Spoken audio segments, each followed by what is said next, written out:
Well, hey, what's up, everybody? I'm Sam. I am a student of the Bible. I've been a pastor for 22 years, and I'm a writer, and my training involves biblical studies, it involves theology, it also involves biblical languages. So I want to continue in the Genesis series that I've been kind of doing. Remember, these are like supplemental videos to what I've been writing on my blog. So you can go to my blog, read all the writing if you want to do that, or you can just watch the videos, that's fine. But we are now in Genesis 6, 7, and 8 into the flood story. And so the question we have to ask as we run through the flood narrative or narratives is this one cohesive story, or is this two actual narratives side by side with each other? Now, the traditional way of looking at it is number one, remember the traditional idea is that there's one author, and that traditionally Moses is attributed to being the author, and that it's just one story all the way through. And what we have to do in order to make that work is we have to somehow apologetically work through that and try to make it all kind of fit. Or we can do what I've come to realize is that there's actually two narratives here kind of stitched together through the text. And you start to see it. And I remember when I was younger, I was in school and I was reading through this and I was going, wait a second, why does this keep repeating itself over and over again, but with different ways of looking at it? You see God's instructions. We already did a video on that. God's instructions to Noah are different in one section and different in another section. And you're like, wait a second. The more you pay attention and carefully read through it, the more you start to see, oh, this seems like a different story on top of a different story on top of it. And so I started thinking that a long time ago, and come to find out, the more I did higher education, the more people were saying, yeah, that's really maybe what's going on here. And so, pulling these stories apart, you kind of let them sit side by side. But what happened was that the editors actually edited this story together and tried to make a single narrative out of it. But really, these are two different narratives. And so what I want to do in this video today is I want to show you, I tried to do my best in pulling the narratives apart into two separate narratives to look at them side by side with each other. And I think this is cool. I think this is fascinating when you look at these two different narratives side by side with each other and see the two different traditions of how this story played out. I just think that's kind of a cool thing. And so I did my best. Now, here's the deal. These narratives in English and in Hebrew are so tightly tucked together that sometimes it's really difficult to figure out which one of the narrative is the other. There's a couple of little hints. There's some anomalies in the narrative that kind of make you go, wait, time out. And then the way that God's name is used is differently. In some parts it's Elohim, some parts it's Yahweh. But it is not easy to pull these all the way apart together. It's not like Genesis 1 and 2 where you can pull those two apart. This one is more woven in together in the text. And so as we try to pull them apart, sometimes, I'll be honest, sometimes I'll probably miss it. So if you're looking at it going, no, that belongs with this, I probably missed it. I tried my best to try to pull these apart the best way I can. So I want to show you, I'm going to take you to the two side by side with each other and show you kind of where in the text they are and kind of see what they are saying about these two different narratives. All right, so let's go do that right now. Here we are. What I did is I opened up a Word document and I took the NIV version of both of these texts and I tried to split them apart into their two different narratives. And so that's what you'll see all the way down through these two pages in this Word document. So the flood narrative 2 is where it starts off in chapter 6, verse 5. Look what it says here. It says, the Lord saw how great the wickedness of the human race had become on earth, and every inclination of the thoughts of the human heart was only evil all the time. And the Lord regretted he'd made human beings on the earth. His heart was deeply troubled. So the Lord said, I will wipe from the face of the earth human race I've created, with them the animals, the birds, the creatures that move along the ground, for I regret that I've made them. But Noah found favor in the eyes of the Lord. And then you skip over to this other narrative. Here starts the flood narrative, what I call flood narrative number 1. This is the account of Noah and his family. Noah was a righteous man, blameless among the people of his time, and he walked faithfully with God. Noah had 3 sons, Shem, Ham, and Japheth. And then we go on to verse 11 of chapter 6. Now the earth was corrupt in God's sight and was full of violence. God saw how corrupt the earth had become, for all the people on earth had corrupted their ways. So God said to Noah, I'm going to put an end to all people, for the earth is filled with violence. Because of them, I'm surely going to destroy both them and the earth. So make yourself an ark of cypress wood, make rooms in it, and coat it with pitch inside and out. This is how you are to build it. The ark is to be there, and all the way down through, this is how you build the ark here. Notice here in flood narrative number 2, there's no instructions about how to build the ark or what the ark is supposed to look like. It's just there's an ark. But down here it says, this is what we looked at in the last video when we talked about this. It says, I'll establish my covenant with you, and you will enter the ark, you and your sons and your wife and your sons' wives with you. You're to bring into the ark 2 of all living creatures, male and female, to keep them alive with you. 2 of every kind of bird, every kind of animal, of every kind of creature that moves along the ground will come to you to be kept alive. You're to take every kind of food that's be eaten, stored away, food for them. Noah did everything just as God commanded him. In the second narrative, here it is. Look, the Lord then said to Noah, go into the ark, you and your whole family, because I've found you righteous in this generation. Take with you 7 pairs of every kind of clean animal, a male and its mate, and 1 pair of every kind of unclean animal, a male and its mate, and also 7 pairs of every kind of bird, male and female, to keep their various kinds alive throughout the earth. 7 days from now I will send rain on the earth for 40 days and 40 nights, and I will wipe from the face of the earth every living creature I have made. And Noah did all that the Lord commanded him. Now, the question comes up, well, why does Noah know about clean animals? Because that would not be a thing until Exodus, when God tells the people of Israel, hey, this is what clean animals are that you're allowed to sacrifice, here's what's not. The apologists would say, well, God specially told them off screen, right? But here's the best way to think about this, is that this was written way later, during a time where sacrificial system would have been going on. They would have known about it. They would have known about clean animals, all of that. And so they are kind of entering this into the text because they're saying, well, Noah's going to make a sacrifice later on, so he has to have clean animals, so we need to put that in here. And so that's why you would have clean animals here. So let me jump back over to narrative number 1. Noah was 600 years old when the floodwaters came on the earth, and Noah and his sons and his wife and his sons' wives entered the ark to escape the waters of the flood. And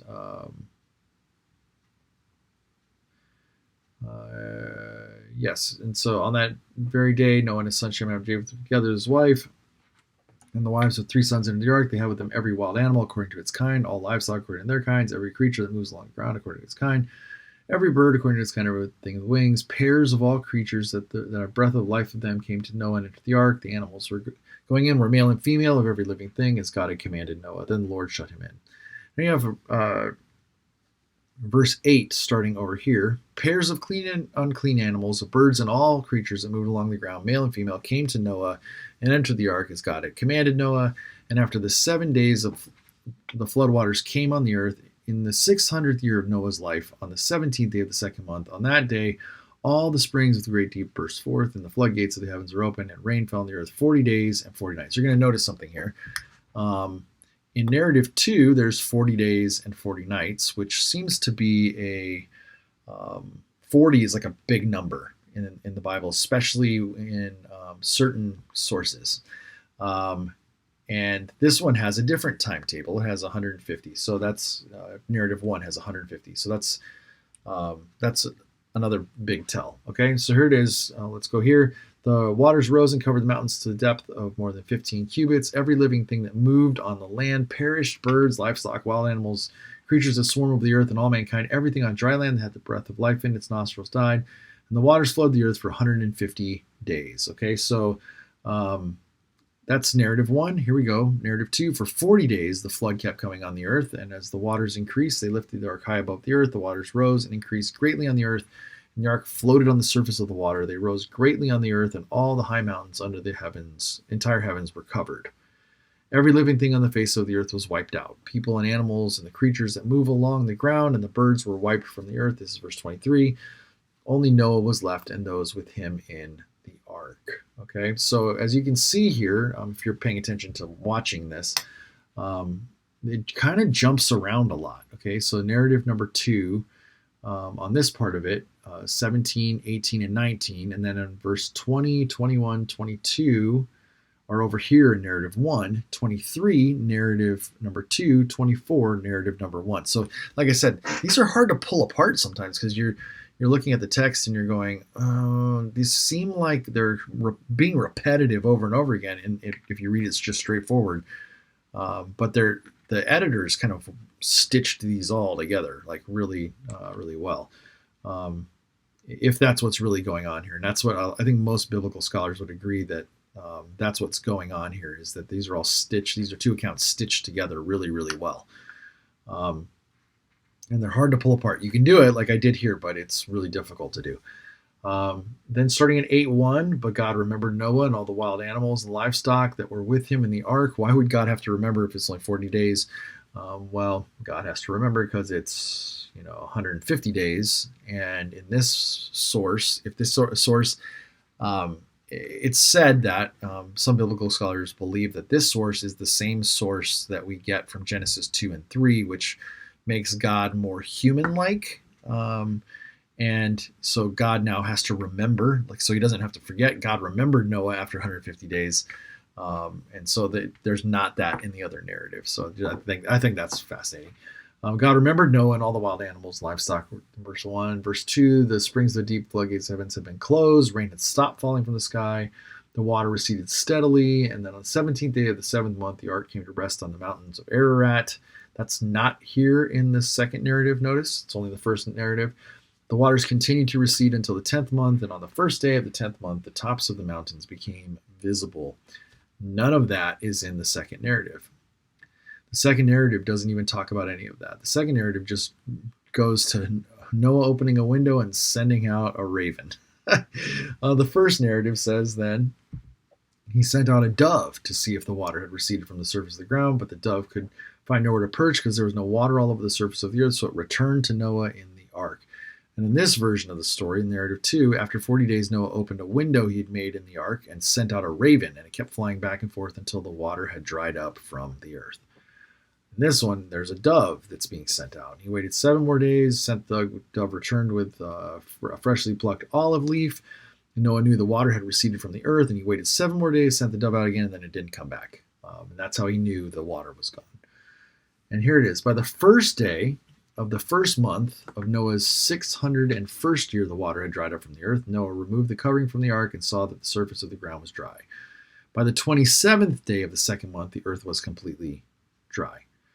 Okay, so that's some fascinating discrepancy there. And that's the second account there, and then the other one was the first account. First account goes back to 15 now, so that's 13 is the first account, 14 the second account, the second narrative, 15 the first narrative again. Okay, so then God said to Noah, come out of the ark, you and your wife and your sons and their wives, bring out every living creature that's with you, the birds, the animals, and all the creatures that move along the ground, so they can multiply on the earth, be fruitful, and increase in number on it. But what then we have in verse 18 now is the second narrative. So Noah came out together with his sons and his wife and his sons' wives, all the animals, all the creatures that move along the ground, all the birds, everything that moves on land came out of the ark, one kind after another. Then Noah built an altar to the Lord, and taking some of all the clean animals that were talked about way at the beginning, and the clean birds, he sacrificed burnt offerings on it. The Lord smelled the pleasing aroma and said in his heart, never again will I curse the ground because of humans, even though every inclination of the human heart is evil from childhood, and never again will I destroy all living creatures as I have done. And then he goes on to talk about the sign of the covenant and all that. That's later on that I didn't decide to put in here. Anyway, I just think this is fascinating because here are these two very similar yet very different in details stories and narratives about the flood. And I love the fact that they decided to stitch all of this together because they maybe didn't have an idea of which one was the actual one. And so, or maybe one was supposed to replace another one. They decided not to do that, and so they put them together. I don't know the answer to that, but I just think it's fun to kind of see how all these are together in the text. And once you kind of see it, you can't unsee it, kind of a deal. So there it is, the two separate flood narratives. They actually agree on a lot more than they disagree. if you hold to that position. I know some people don't. Some people are like, no, this is one story, has to be one story, and one author and all that kind of stuff. And that's not really not the position I hold to this one. And I hold that there's two narratives here, and they just can be held in tension with each other, because I think both of them are awesome in their details, and both of them really help us understand from a theological perspective, who, the right questions to ask. Who's God? Why is this going on? What's the purpose behind some of this stuff? Who is Noah? Who are his family? Why is this such a big deal? Because this is like primeval history. This is like the origin story. Okay, so the creation story, the beginning stories of where the book of Genesis is going to head, and so it's trying to help us understand, like, this is how all of what we experience here happened, and they're trying to kind of create that narrative of what happened. And so yeah, and who knows exactly how these narratives came to be. It could have been legend passed down. It could have been people sharing stories over and over again that finally got written down. It could be looking at all of the narratives of the day and kind of going, well, yeah, those are all good, but let's put a better spin on it from our perspective, and let's show how our God is actually the God. And, this is how this looks from our vantage point and our perspective. So I don't know. There's not any really way to tell like exactly what's going on with like the historical side of any of this kind of stuff. There's a lot of archaeology involved in this that really helps kind of make us go question and scratch our heads about this kind of stuff and these stories. But this is the Bible we have, and these are the narratives that we have about the flood. And so it's just really good to be able to look at them and compare them, contrast them a little bit, and kind of say, hey, what's in these stories and why are they so important? All right, hopefully that was a lot of fun and was helpful as you look at the story of the flood and the two different narratives. Or maybe you're just kind of saying, I only think of this as one thing, and that's great too. Thanks for watching the video. Give me a like, subscribe, and I'll see you in the next one.